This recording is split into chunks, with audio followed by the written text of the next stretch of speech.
Weekly అనాలిసిస్‌లో చూసుకున్నట్లయితే గనుక ఇక్కడ ఏ ప్యాటర్న్ ఫార్మ్ అవ్వలేదు. ఓపెనింగ్ మట్టికి బేరిష్ సైడ్ ఓపెన్ అయినా గానీ చాలా లోలు.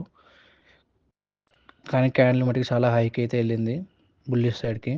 వీక్లీ అనాలిసిస్‌లో అయితే ఏ ప్యాటర్న్ ఫార్మ్ చేయలే.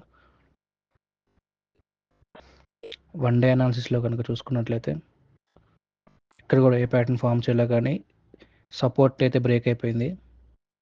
మళ్ళీ నెక్స్ట్ సపోర్ట్ దగ్గరగా వెళ్ళే ఛాన్సెస్ ఉన్నాయి వన్ డే అనాలిసిస్ ప్రకారం. 4 అవర్స్ అనాలిసిస్‌లో కూడా ఏ ప్యాటర్న్ ఫార్మ్ అవ్వలేదు. కానీ సేమ్ ఇక్కడ కూడా అంతే.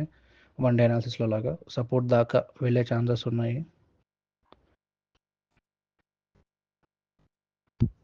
15 మినిట్స్ అనాలిసిస్‌లో చూసుకున్నట్లయితే ఫస్ట్ 15 మినిట్స్ క్యాండిల్ అనమాట చాలా హైగా వెళ్ళింది. ఎక్కువ పాయింట్స్ మూవ్ అయింది. దాని తర్వాత పెద్దగా మూవ్‌మెంట్ కూడా ఏం లేదు.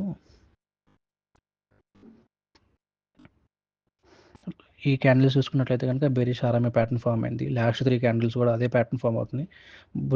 బుల్లి సైడ్‌కి మళ్ళీ బేరిష్ సైడ్‌కి, బుల్లి సైడ్‌కి, బేరిష్ సైడ్‌కి అదే ప్యాటర్న్ 3 టైమ్స్ రిపీట్ అయింది.